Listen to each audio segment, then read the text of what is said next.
eu quero responder a seguinte pergunta. Pode mostrar aqui.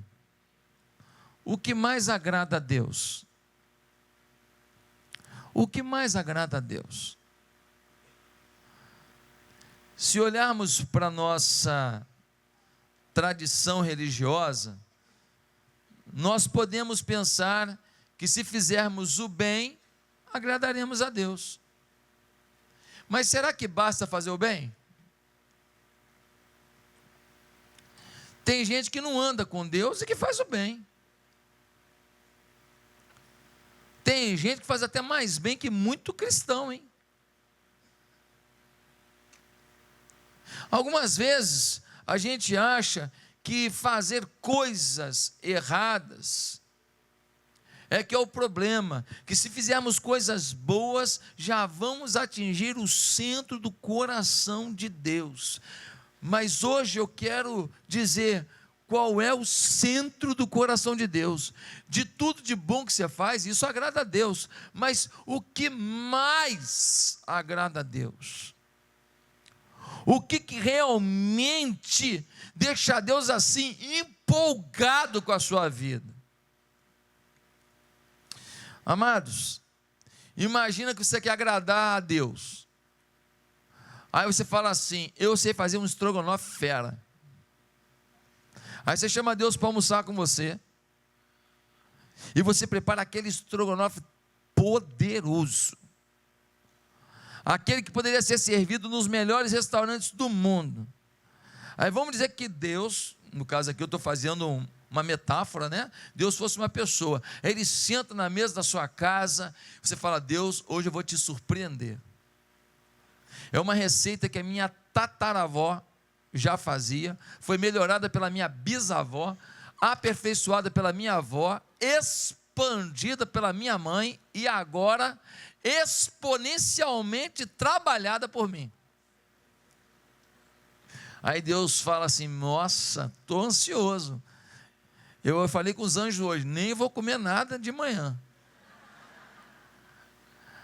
Aí quando você anuncia o prato e traz o prato, Deus fala assim: pô, mas eu não gosto de estrogonofe não.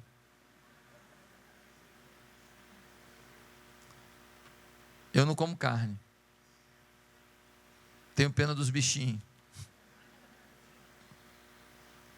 Não seria melhor perguntar antes: Deus, o que o senhor come? O senhor come de tudo? É claro que é uma metáfora, é uma brincadeira, mas muitas vezes nós queremos empurrar para Deus alguma coisa e falar: Deus, ó, aceita isso aí, isso é o que o senhor mais gosta, hein? Se o senhor não gosta tanto, passa a gostar agora. Nós queremos empurrar para Deus um tipo de conceito. Tem pastor que vai numa casa, ele nem gosta, mas ele come muito a si mesmo. Aí vai engordando, né? Porque a gente às vezes, para agradar, a gente come uma coisa assim que a pessoa fez com tanto amor, mas também não precisa comer tudo, né, irmão? Precisa provar que está tão feliz assim com a pessoa. Então a gente tem que tomar cuidado com o corpo. Ontem, não sei quem não me segue aí no Instagram, ontem eu fiz uma caminhadazinha no final do dia, e eu fiz uns comentários lá sobre saúde, né? Então, se você não viu, tem 24 horas para ver no Instagram, porque depois some, né? Meus queridos, como descobrir o coração de Deus?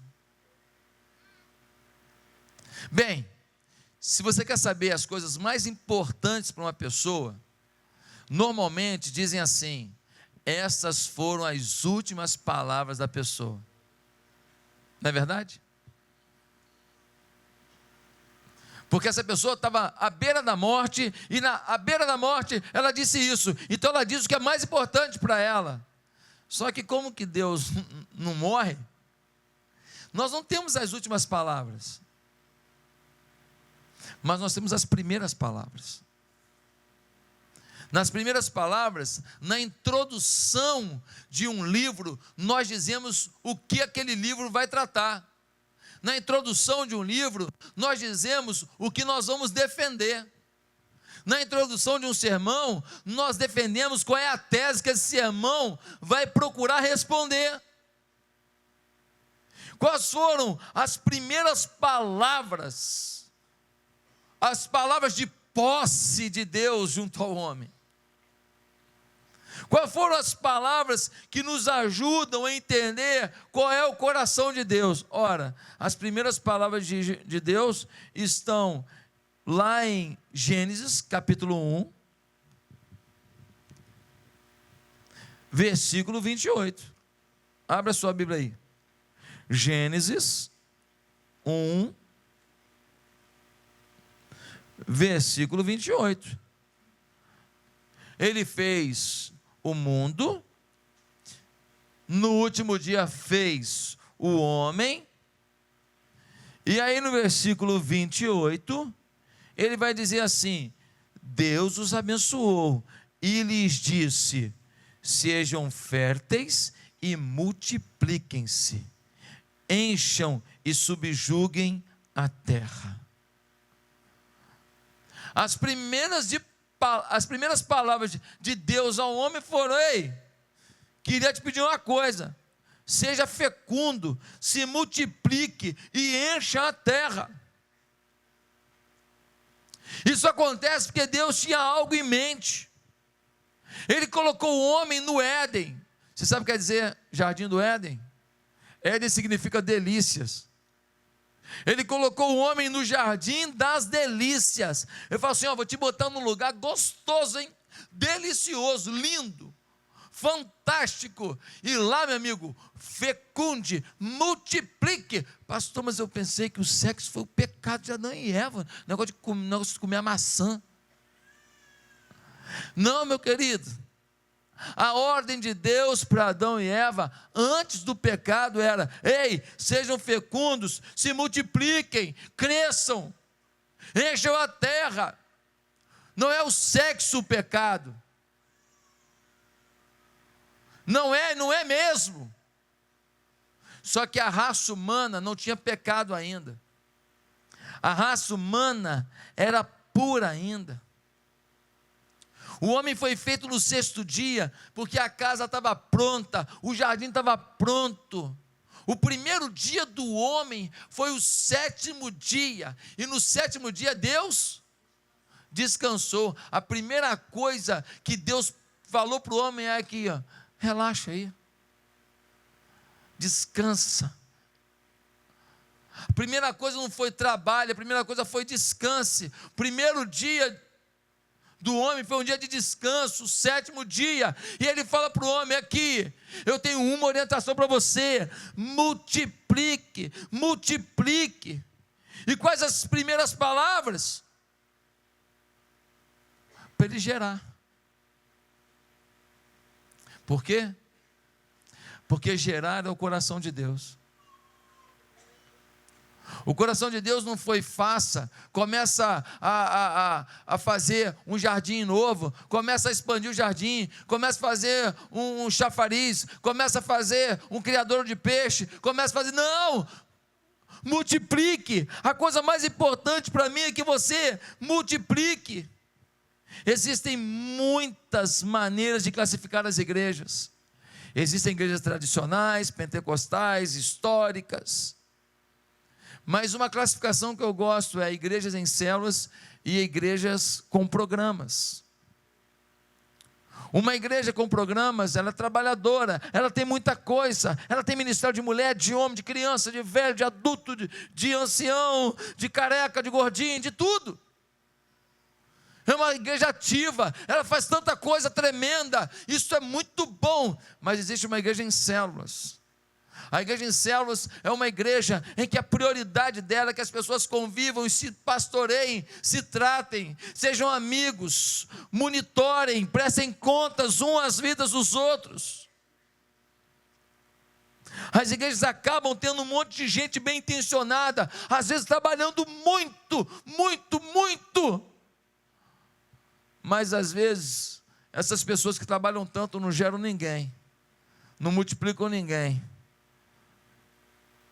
Existem os que querem gerar e os que querem fazer algo para Deus. Existem os que querem gerar e os que querem fazer algo exponencial para Deus. Exponencial, mas Deus não pediu para você fazer exponencial, Deus pediu para você gerar. Só que nessa época, os homens não haviam pecado, e portanto, quando Adão e Eva multiplicassem alguém, não multiplicariam com a semente do pecado. Adão e Eva multiplicariam alguém que estaria nulo de pecado. Não haveria aquela afirmação bíblica que diz: em pecado me concebeu minha mãe. Não, a semente pecaminosa não seria levada adiante, mas só que o homem foi feito em imagem e semelhança de Deus. Ele tem livre-arbítrio, ele tem opção de escolher. Deus não queria marionete, Deus não queria fantoche, Deus queria pessoas que aprendessem a amá-lo, que quisessem conviver com ele, que quisessem louvá-lo por causa do próprio coração, que quisessem senti-lo por causa de uma decisão na vida. Então Deus permitiu ao homem escolher os seus caminhos. O diabo tentou Adão e Eva, e eles então sujaram o coração. Mas, meus queridos, o coração de Deus é gerar. Esse é o primeiro começo. O primeiro começo, nós temos 3 começos de Deus na Bíblia, e nós vamos ver o que ele fala nos 3 começos, porque as primeiras palavras vão dizer o que está no coração de Deus, e o primeiro começo é esse, Gênesis 1:28, crescei, multiplicai-vos. Na igreja, tem que alguém organizar o som, a luz, a limpeza, tem que alguém tocar um instrumento, tem que alguém ajudar na recepção, tem que fazer tudo, mas o segredo da igreja não é isso. O segredo da igreja é gerar vidas. Gerar vidas. Pastor, o senhor está dizendo que esses trabalhos que a gente faz na igreja são menos importantes? Deixa eu dar um exemplo. Quando uma mulher casa, ela casou para quê? Para lavar roupa? E fazer comida? Olha, eu vou casar que eu estou doido para fazer comida, lavar roupa. É o sonho da minha vida. Nossa, passar roupa, nossa, coisa boa, coisa agradável. Nossa, lavar um banheiro, nossa, que alegria. Alguma mulher casou pensando nisso? Agora deixa eu te falar, precisa fazer isso para o casamento ir bem? Precisa ter comida, precisa ter limpeza. Na igreja, o foco tem que ser o gerar. Mas existe uma série de coisas que são importantes para que aquilo que a gente gera não seja jogado fora. A pessoa se converte aqui, chega no banheiro, o banheiro todo sujo, ela fala que só tem porco. Eu não vou ficar aqui não, eu vou embora, velho. As pessoas não sabem limpar o banheiro? Então a gente precisa de um louvor legal?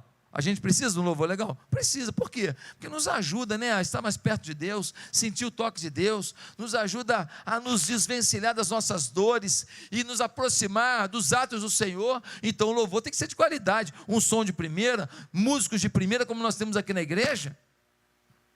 Mas o alvo da vida de alguém não é tocar um instrumento, não é entregar um folheto, não é entregar o boletim, não é estar operando agora o telão, não. O alvo da vida de todo mundo aqui, segundo o coração de Deus, no primeiro começo, é gerar. Na igreja de programa, há uma agenda para o ano inteiro, e o pessoal trabalha muito, e não tem tempo para encaixar mais nada na agenda. Na agenda de uma igreja em células, nada concorre com a célula, porque eles querem gerar, cuidar de vidas, gerando vidas, estar perto, zelando. Não dizem assim, vai na igreja no domingo lá, aí o pastor prega, ele vem à frente, agora se vira aí, fica na multidão. Não, quem gera cuida, quem gera trata. Meus queridos, Deus tinha um plano de multiplicação, mas sabemos que o diabo entrou em cena, o homem caiu, e os filhos naturais, que já seriam santos, agora tem a semente do pecado, eles se multiplicam com o pecado. 1 Coríntios 15:45 vai dizer assim: pois assim está escrito, o primeiro Adão foi feito alma vivente, o último Adão, Jesus, é alma vivificante. Eu tenho uma palavra boa para você, é que o primeiro Adão falhou, e quando você e eu fomos gerados a partir de Adão, fomos gerados com pecado. Por isso que a criancinha tão pequenininha, já tão egoísta, é meu, é meu, é meu, tão egoísta. Mas nosso Deus mandou Jesus, o último Adão, como vivificante, restaurador, transformador.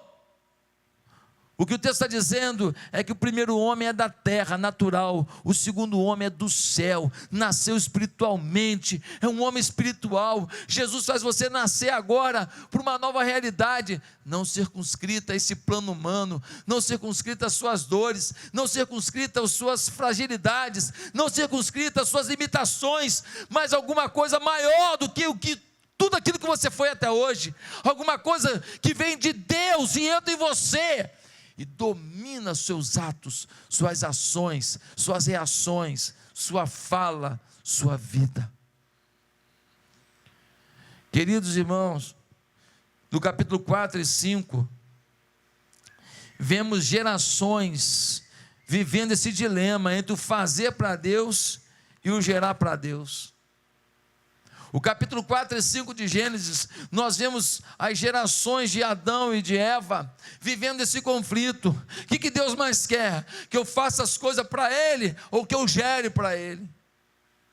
Por exemplo, no capítulo 4, versículo 17 a 22, nós temos duas linhagens de Adão e Eva. Abra sua Bíblia, Gênesis 4, 17 a 22. Nosso ministério infantil está funcionando, querido. Se alguém precisar. Gênesis 4, versículo 17 a 22. Diz assim: Caim teve relações com sua mulher, e ela engravidou, e deu à luz Enoque. Depois Caim fundou uma cidade, a qual deu o nome do seu filho Enoque. A Enoque nasceu Irade, Irade gerou Meujael a Metusael, e Metusael a Lameque. E Lameque tomou duas mulheres, uma chamava-se Ada e outra Zilá. Ada deu à luz a Jabal, que foi o pai daqueles que moram em tendas e criam rebanhos. O nome do irmão dele era Jubal, que foi o pai de todos os que tocam harpa e flauta. Zilá também deu à luz um filho chamado Tubal-Caim, que fabricava todo tipo de ferramentas de bronze e de ferro. Tubal-Caim teve uma irmã chamada Naamã. Meus amados, você sabe que Caim foi um filho de Adão que matou o seu irmão Abel. Foi um homem que desagradou a Deus. Agora dá uma olhada na geração dele. Ele funda uma cidade. Dos filhos dele, um é um especialista em música. Um outro é especialista em arte. Um outro é um especialista em criação de rebanhos. Fazer.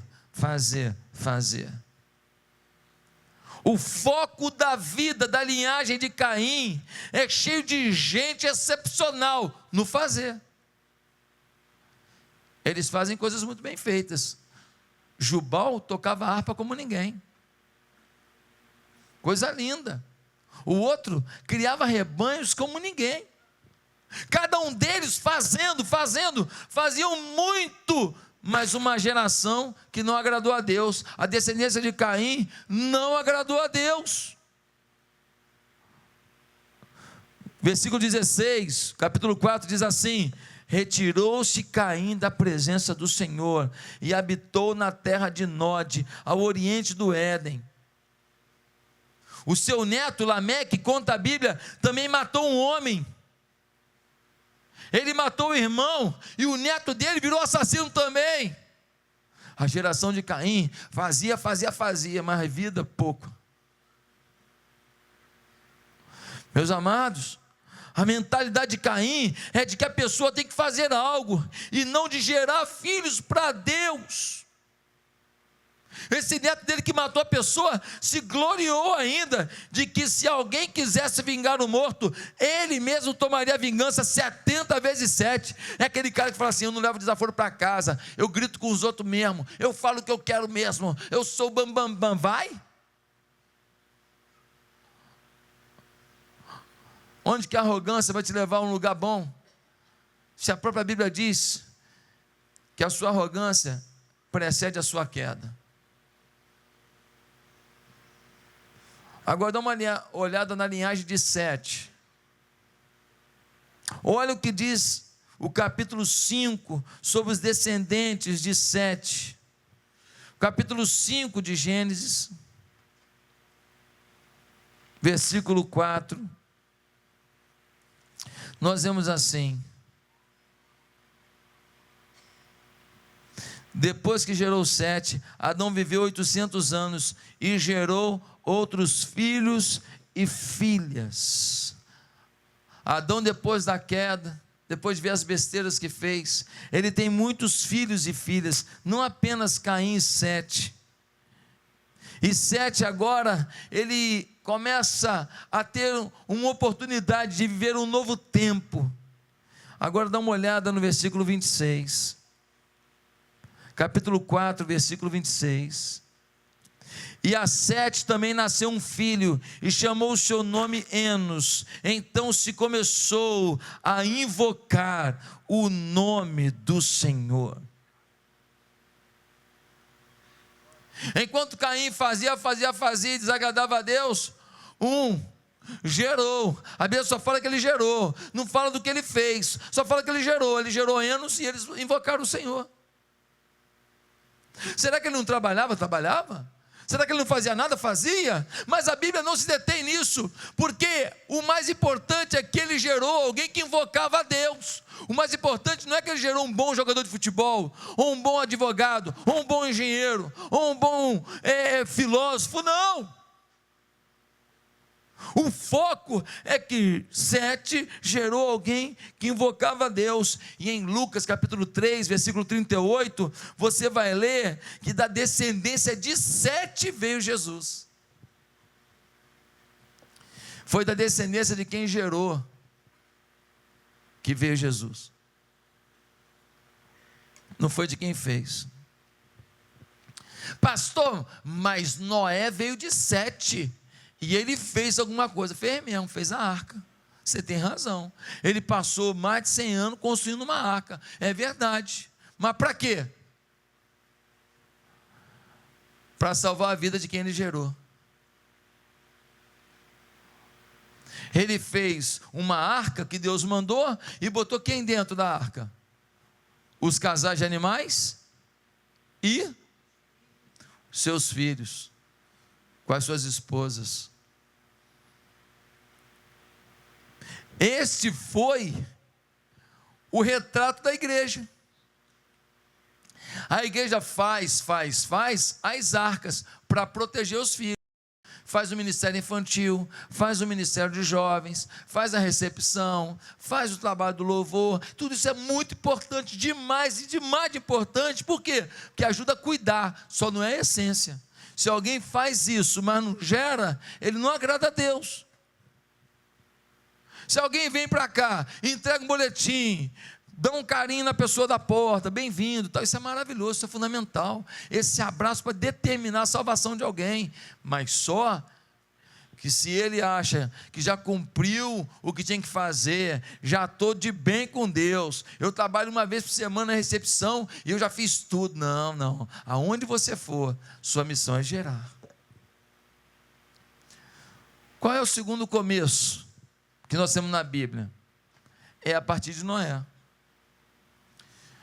Houve uma grande enchente, morreu todo mundo, sobraram os animais e a família de Noé. E aí, no capítulo 9, versículo 1 de Gênesis, capítulo 9, versículo 1, nós temos o segundo começo de Deus com o homem. Vamos ver o que Deus vai falar para Noé? 9, versículo 1. nós vemos assim: Deus abençoou Noé e seus filhos, dizendo-lhes: sejam férteis, multipliquem-se e encham a terra. Deus acaba com a raça humana, sobra só Noé e sua família. No primeira palavra dele para Noé, ele fala o quê? Vamos reconstruir a cidade? Prepara uma equipe de louvor? Monta um ministério de mulheres? Organiza os bichinhos aí? Faz um jardim legal? Levanta um altar para mim? Não. A primeira coisa que Deus fala com Noé é: ei, eu tentei começar com Adão antes dele cair no pecado. E eu falei para ele: seja fecundo e multiplique-se, gere gente para mim, leve pessoas a me conhecer pelas palavras e pela sua forma de viver. Agora estou recomeçando, só tenho um conselho para você, Noé. Qual é, Deus? Seja fecundo, se multiplique, se espalhe pela terra. Deus fala a mesma coisa, porque não muda o propósito do seu coração. Mas em Gênesis capítulo 11, alguns homens dessa descendência de Noé se rebelam de novo. E eles decidem fazer o quê? A torre de Babel. Qual era a intenção deles com a torre? Fazer uma torre que fosse até o céu. Eles acreditavam que acima das nuvens eles já estariam em contato com Deus, no ambiente de Deus, e assim todo mundo que visse aquela torre saberia que aquela torre representava o trabalho deles, o fazer deles, e eles seriam famosos. É assim. As pessoas focadas no fazer normalmente buscam a notoriedade, buscam a aceitação, buscam o aplauso. Noé recebe orientação e ele se une contra o propósito de Deus. É a mentalidade de Caim voltando. Nós vamos fazer aqui uma Babel, nós vamos fazer aqui uma torre que mostre a nossa engenharia, o nosso poderio, e em vez de se espalhar pela terra, vai ficar todo mundo em volta da gente, todo mundo em volta da gente, e nós seremos lembrados por todos ao redor da gente. Nós não podemos julgar todos, mas às vezes um grupo da igreja pode estar fazendo alguma coisa para a sua fama. Alguém pode estar fazendo alguma coisa na igreja, fazendo, mas o objetivo dele não é gerar. Por isso que ele é tão agressivo, por isso que ele é tão sem amor, por isso que ele fica querendo mostrar o tempo inteiro o que está fazendo. Por quê? Porque ele se perdeu no caminho, ele deixou o gerar de lado para valorizar o fazer. É um perigo. É um perigo. Qualquer um corre esse risco. Quem dança quer fazer, mas quer fazer aqui na frente. For para dançar lá na célula não danço não. Quem toca, não, quero tocar, mas quero tocar aqui na sede. For para tocar numa congregação nossa que está começando, não vou poder não, estou ocupado domingo. Queridos, a maioria dos instrumentos que nós temos aqui foram proibidos na igreja por muitos anos. A igreja nem aceitava, só tinha o órgão. E a igreja estava funcionando. A igreja não depende do nosso trabalho. A igreja depende do nosso amor. O nosso trabalho é fruto do nosso amor. A gente tem que se focar em gerar vidas para Cristo. O nosso amor gera gente para Jesus. O nosso amor gera gente apaixonada. Às vezes o nosso fazer gera vaidade na nossa própria vida. Eu não estou dizendo que o fazer não é importante. Eu não estou dizendo que cantar, tocar, dirigir, abençoar, organizar, fazer um evento não é importante. Só estou dizendo que o foco da sua vida é gerar. Se ele der um negócio na igreja, você nunca leva ninguém para Jesus, tem uma coisa errada nisso. Ontem eu batizei uma pessoa, não sei se está aqui o Marcelo, está aí, Marcelo? Está aí o Marcelo? Mão de pau? Está aí, mão de pau. Marcelo, apelido dele ontem, o apelido dele lá no futebol, a gente mexia com ele, mão de pau, porque ele rebatia algumas bolas assim. Mas o Marcelo foi uma pessoa que ele veio na nossa igreja lá atrás, lá na casinha do Rio Mar. E ele jogava bola comigo, ele convivia comigo, ele via se eu estava dando mau testemunho lá, ele estava vendo se eu era pastor só no púlpito ou se eu era pastor lá. A esposa dele era muito séria, muito comprometida na igreja que ela fazia parte, e ela não queria deixar a igreja católica onde ela trabalhava lá, com muita dedicação, e aí ele parou de vir aqui na igreja para estar com ela. Mas ontem ele contou aqui que um momento na vida deles foi um momento em que Deus nos aproximou e a gente pôde conversar. E hoje essa família está aqui servindo a Deus. Está aqui apaixonado por vidas e o pessoal apaixonado por eles. E ontem estava aqui os seus filhos também aqui naquele batismo. E a gente louva a Deus por isso. Meus irmãos, se eu for para o meu futebol e eu não puder gerar, para que eu estou lá? Para jogar bola, pastor? Também. Já tomou mais de 1000 gols meu aqui. Estou brincando, Marcelinho. Você fechou muito gol lá.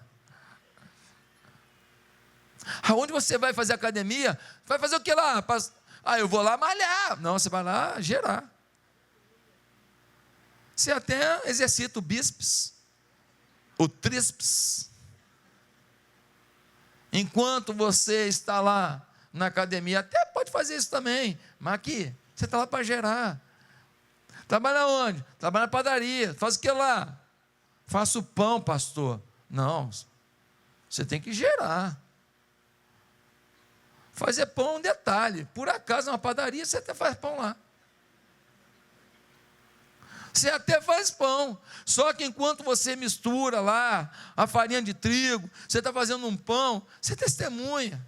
Quando alguém é agressivo com você e você responde com carinho, com generosidade, as pessoas notam que você é diferente. Quando o patrão fala assim, no caixa aqui, eu só confio no fulano, porque esse é honesto, esse nunca me pegou um troquinho de 10 centavos, aí você honra a Deus, você glorifica o nome de Deus, você mostra que você é diferente, e aí você gera vidas para Deus, você gera vidas do seu patrão até o seu empregado, você gera o seu parceiro do seu lado, você está no mundo para gerar. Segundo início de Deus, vamos gerar. Pastor, eu não estou gostando dessa conversa. Por exemplo, eu sou do louvor. Eu acho que lá no céu nós não vamos ter mais nada, a não ser o louvor.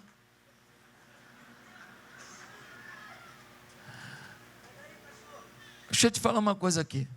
Vai ter louvor no céu, mas só vai louvar quem gerou, quem foi gerado por você. Se você louvar com ele aqui hoje e não gerar, ele nunca mais vai louvar contigo. E tem um detalhe, a nossa música aqui é top, mas você há de convir comigo que a música do céu é melhor que essa. Aqui nós temos música que toca top, os caras tocam forte. Mas calma aí, gente, vai querer comparar com uns anjos do Senhor tocando? Tudo que a gente oferecer aqui na terra, Deus tem no céu melhor. A única coisa que Ele não tem lá, Ele não tem. Só você pode dar o quê? Uma vida que ainda não foi salva. Qualquer coisa que eu dê para Deus, Ele tem melhor. Mas tem uma coisa que eu dou que Ele não tem: a vida de alguém que eu ajudei a transformar, a vida de alguém que eu ajudei a salvar, o coração de alguém que não era arrependido, e eu preguei, fui instrumento do Espírito Santo, e agora ele conheceu Jesus, o amor de Jesus, ele se converteu. Isso Deus não tinha, eu fui instrumento para Deus ter. Gente, isso é forte demais. O que o Senhor quer é que levemos a Ele filhos gerados.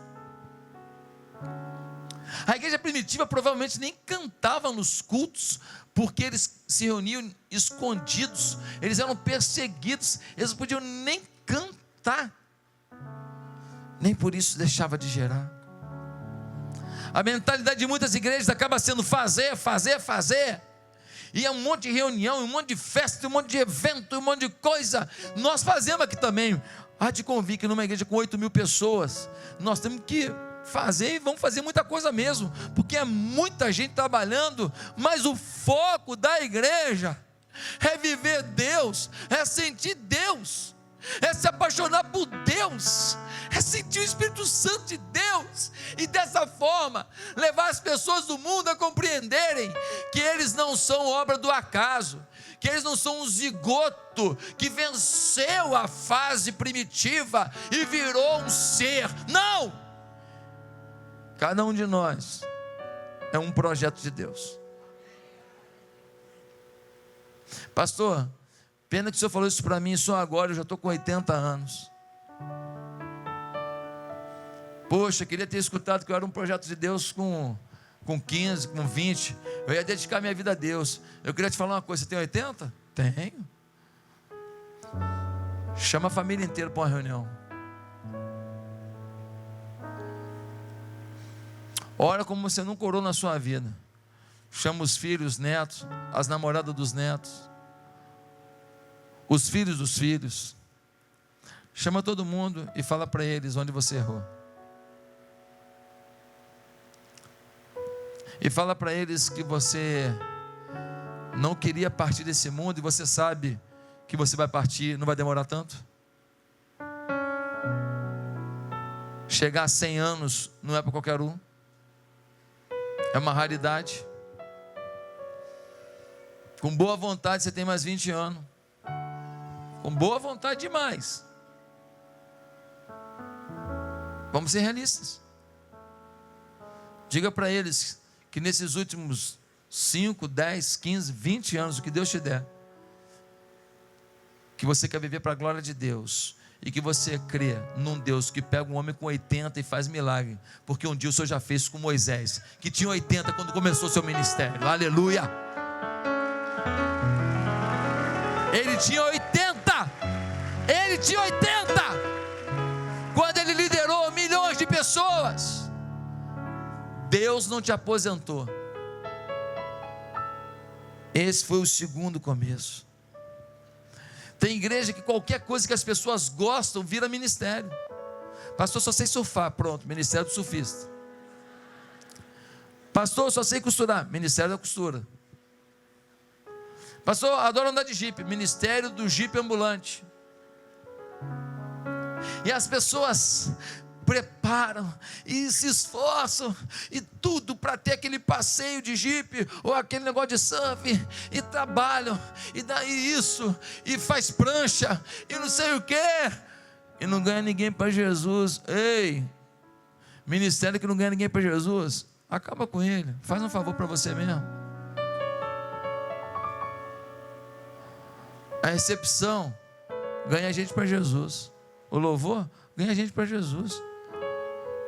Desde que a gente viva essa paixão pelas pessoas, quando a gente canta, quando a gente toca, quando a gente abraça, desde que a gente não se limite ao que a gente faz aqui no culto, mas a gente decide viver uma vida geradora de vidas para Cristo Jesus. Ah, meus irmãos, há homens na Bíblia que surpreenderam a Deus. Um dia Moisés falou com Deus assim: o senhor vai destruir o povo? Deus falou: eu vou. O povo muito rebelde. Moisés falou: se o senhor destruir o povo aqui no deserto, sabe o que eles vão falar do senhor? Vão falar que o senhor tirou do Egito para matar. O que eles vão pensar do senhor? Moisés argumenta com Deus. É louco isso, né? Olha a intimidade que um homem pode chegar com Deus. Tem uma coisa ruim na tua vida, tem uma coisa que não está boa, tem uma situação que você não está entendendo. Eu queria que você e eu tivéssemos essa intimidade e falar: Senhor, e aí? O que vão falar? Não que Deus não saiba, mas é que Deus quer que você seja tão focado nele, tão íntimo dele, tão próximo dele, que você tenha a capacidade de falar o que ele quer que você diga. Mas foi quando Moisés foi cuidar de gente, foi cuidar de um povo, que ele desenvolveu essa intimidade com Deus. Gente que não gera, nunca vai ter essa intimidade com Deus. Davi quis fazer uma casa para Deus. Ele queria fazer. Eu vou fazer uma casa para Deus. Natã foi falar com Davi que ninguém havia pensado nisso, mas que ele agradara a Deus, de querer fazer uma casa para Deus. Mas a coisa mais importante que Davi fez não foi fazer um templo para Deus, foi deixar os salmos que ajudaram as pessoas geradas a viver mais perto de Deus. O templo foi destruído. O que ficou de Davi foi o Salmo 23. O Senhor é meu pastor, nada me faltará. O templo que ele juntou um monte de coisa lá para Salomão construir, seu filho, foi destruído. Mas ficou a escritura que diz: 1000 cairão ao teu lado, 10.000 do outro lado, você não vai ser atingido não. O templo que Davi sonhou em fazer foi destruído, mas ficou a afirmação: eleva os meus olhos para os montes, de onde me virá o socorro? O meu socorro vem do Senhor, que fez o céu e a terra. Não foi o que Davi fez, mas foi o que ele fez para manter o que gerou. Foi o que ele fez para manter os filhos gerados, que ficou. O terceiro começo de Deus. Deus agora, depois que o povo se afastou, Deus decide recomeçar como? Com um povo, o povo hebreu. Deus chama Abraão e fala para ele: Abraão, vou recomeçar com você. Esse povo vai ter uma intimidade comigo, vai ter uma história comigo, e todo mundo vai saber que quando eu sou o Senhor de um povo, esse povo prospera, esse povo avança, esse povo é vitorioso. Nesse momento que ele encontra Abraão e vai falar para Abraão que ele vai recomeçar com ele, é o terceiro começo de Deus. Ele vai dizer assim, capítulo 12 de Gênesis, versículo 1: Então o Senhor disse a Abraão: sai da tua terra, do meio dos seus parentes e da casa de seu pai, e vá para a terra que eu lhe mostrarei. Farei de você um grande povo e o abençoarei. Tornarei famoso o seu nome, e você será uma bênção. Abençoarei os que o abençoarem, amaldiçoarei os que o amaldiçoarem, e por meio de você, o quê? Todos os povos da terra serão abençoados. Qual a promessa de Deus? Vá multiplicar, forme um grande povo, e a partir desse grande povo, eu vou multiplicar todos os povos da terra. Mais uma vez, Deus dizendo: estou recomeçando. Será que vocês vão entender a lição? O meu foco, o foco do meu coração, o que me agrada é vocês gerarem filhos para mim. Abraão entendeu o recado? Entendeu. Ele tinha 75 anos, lutou a vida inteira para ter um filho. Aos 100 anos, ele gera Isaac, o filho da promessa. A partir de Isaac, o povo hebreu se forma. Todos os povos da terra, politeístas, não creem no único Deus, o Deus criador do céu, da terra, do mar, de tudo que neles há. Finalmente vem um povo que diz: existe só um Deus. E esse povo começa a prevalecer. E os povos politeístas todos começam a olhar e falar assim: epa, nós temos um monte de Deus ao nosso lado que não está adiantando de nada. Eles têm um só Deus que vence tudo. Ei, quantos reis que disseram que a partir de hoje seja decretado em todo o meu reino que o Deus de Israel é o Deus Todo-Poderoso. Não foi assim com o rei Dario? Não foi assim com Nabucodonosor? Meus amados irmãos, Deus quis que Abraão fizesse alguma coisa? Não, Deus quis que ele gerasse, mas não gerasse qualquer um não. Ele tentou gerar qualquer um. Ele aceitou a proposta de Sara e gerou com Agar, a escrava, um filho, Ismael. Deu tudo errado, deu problema.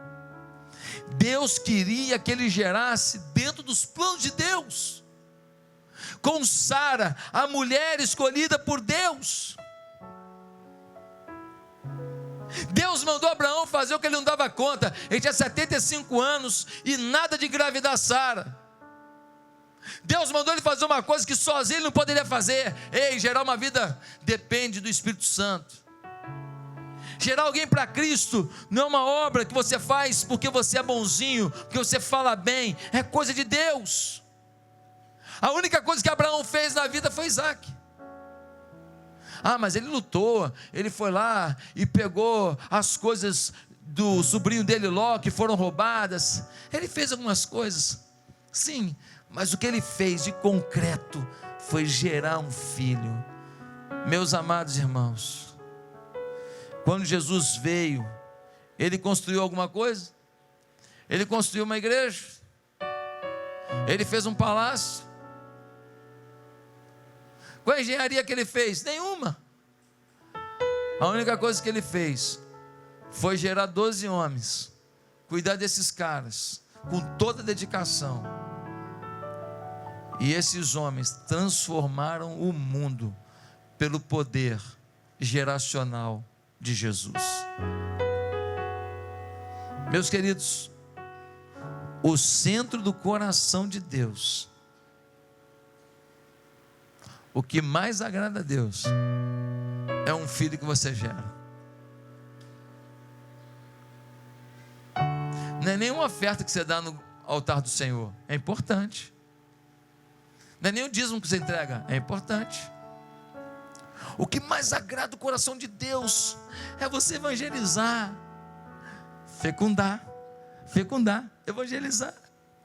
Depois é você cuidar, amadurecer o que você gerou. E finalmente você multiplicar, é você discipular a pessoa para que ele possa multiplicar-se. Você o gerou e ele gera alguém. Porque se você não ensiná-lo a gerar vidas, o seu ciclo geracional é interrompido. O poder de Deus na sua vida é interrompido. Deus quer que você gere filhos que geram filhos. Quem está me entendendo nessa manhã? Você precisa fazer uma escolha hoje, entre você fazer ou gerar. Pastor, eu gerei, eu trouxe para a igreja, ele se converteu, é mesmo? O que você fez? Eu pedi para alguém cuidar. Uma pessoa pode ter um filho, mas quando ele pede para a avó criar, ele pede para o avô criar. Nesse momento, querido, esse filho vai ser parecido com os avós e não com o pai. Ele vai ter as características dos avós e não dos pais. Ele vai ter os pensamentos dos avós e não dos pais. Você gerou, você precisa cuidar.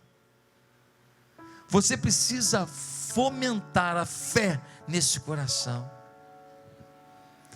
Algumas pessoas são ligadas a projetos sociais, eu acho maravilhoso isso. E elas vão lá e ajudam com cesta básica, com um curso profissionalizante, isso é maravilhoso. Só tem um problema. Uma vez, uma pessoa ia fazer um projeto missionário, E aí eu falei, ela falou, né, pastor, nós vamos fazer isso, fazer aquilo, vamos distribuir isso, distribuir aquilo, e nós vamos ajudar a comunidade assim, assado. Eu falei, vem cá, e como é que vocês fazem para evangelizar? E ela disse assim, nem pensar. Eu falei, nem pensar por quê? Não, nós estamos ali fazendo o bem por amor. Mas nós não podemos aproveitar da situação difícil das pessoas para impor que ouçam o evangelho. Eu falei, então tá bom. Então o teu amor para num saco de pão. Teu amor para num remédio. Que tanto amor é esse que você dá para ele alguma coisa que ele vai sentir falta de novo? E você poderia dar alguma coisa que ele nunca mais teria falta.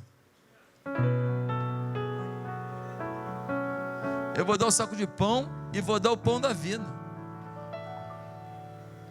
Eu vou dar o remédio e vou dar o remédio da vida. Eu vou dar o agasalho e vou falar para ele de alguém que nos faz vencer a frieza do mundo. Eu vou ajudar a construir a casa dele, mas vou ensinar a construir uma casa celestial. Senão perdi o foco. Eu não sou ONG, eu sou igreja. Nós somos igreja. Nossa prioridade é o gerar. E nada nem ninguém vai nos tirar desse foco. Curva a sua cabeça. Eu queria fazer uma pergunta para você. Eu posso contar com você para gerar uma vida até o final do ano?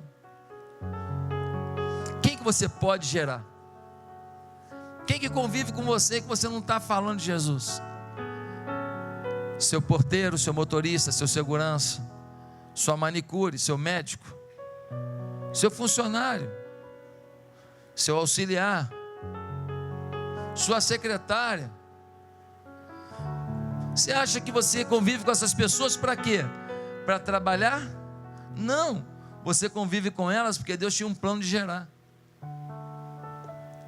Você trabalha com elas, óbvio, mas nada é mais importante que gerar. Você já gerou uma vida esse ano? Alguém se batizou aqui nesta igreja esse ano porque você cuidou, abraçou, beijou, zelou, motivou, ouviu desaforo, tomou trairada, foi xingado, mas você não abriu mão. Você não abriu mão, você falou, não, eu vou gerar. Quantas pessoas você gerou para Jesus? Nós temos 35 dias para o final do ano. 35. Pastor, eu fiz muito, hein? Trabalhei muito. Pastor, difícil alguém aqui na igreja que trabalha mais que eu. Você só não gera. Eu não estou abrindo mão do seu trabalho, não. O seu trabalho é muito importante, porque ele nos ajuda a manter o que é gerado. O seu trabalho nos ajuda a dar amor a quem foi gerado. Todo trabalho é importante. Aquele jovem lá, está ajudando na segurança, no controle, em tudo, com aquele colete verde. Sem você aí eu estou perdido. Preciso disso. Preciso desse moço aqui, tocando com tanto amor. Esse teclado, nossa, é fundamental, muito obrigado. Queria agradecer a cada voluntário da igreja. Queria agradecer a cada líder de célula. Você que é líder de célula, eu não tenho como expressar minha gratidão a você. Você é o campeão de audiência. Você é a função mais importante da igreja. Porque você que pastoreia no dia a dia cada pessoa da igreja. Então a coisa mais importante da igreja é liderar a célula. É isso mesmo. É pastorear ali, cuidar da pessoa. Cuidar, gerar e cuidar. É a coisa mais importante da igreja, eu não tenho dúvida.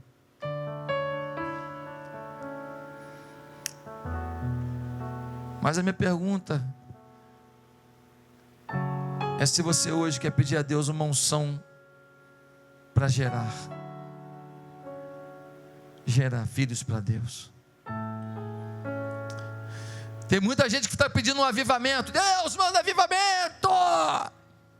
Deus manda tua unção. Deus manda teu fogo. Ei, toda vez que um avivamento chegou na história, uma profunda paixão pelas almas chegou. Toda vez que veio um avivamento, milhares, centenas se renderam aos pés da cruz. Avivamento sem paixão eu desconheço. Começa por uma paixão pela Bíblia, começa por uma paixão pela oração, começa por uma paixão por uma busca a Deus, desemboca numa paixão pelas almas. Isso é avivamento. Avivamento não é êxtase de momento, não.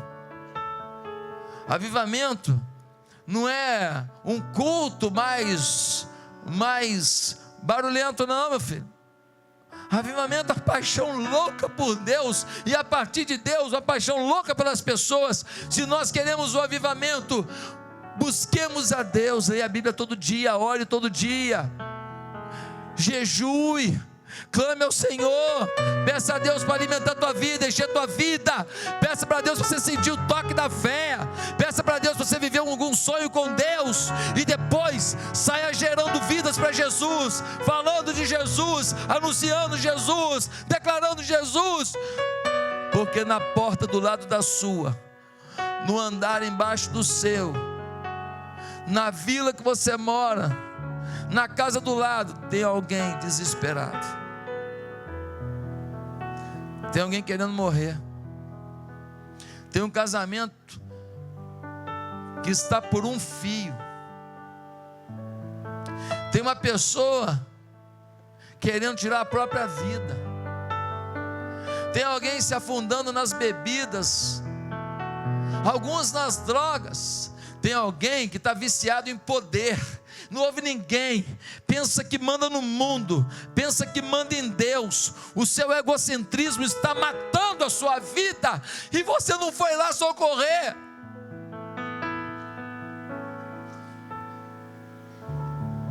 Será que tem alguém aqui nessa manhã que está ouvindo essa mensagem e talvez diga assim: pastor, nem eu fui gerado, eu não entreguei minha vida a Jesus de todo o coração, eu quero ser gerado para começar a gerar. Eu quero entregar minha vida a Jesus de todo o coração, porque eu quero anunciar Jesus para todo mundo. Eu quero ser um instrumento de Jesus. Você quer isso nessa manhã? Você quer entregar sua vida a Jesus? Quer ser gerado para Deus? Onde você está? Repita comigo uma breve oração. Ninguém precisa ouvir. Diga no seu coração: Santo Deus, nessa manhã eu me rendo a Jesus, e eu peço que Ele mude a minha história. Nessa manhã eu quero ser gerado espiritualmente, não pelo primeiro Adão que me gerou naturalmente, mas pelo segundo Adão, Jesus, que me gerou espiritualmente para Deus. Eu quero viver algo a mais com Deus, e que as pessoas vejam e queiram viver o mesmo com Deus, em nome de Jesus, amém.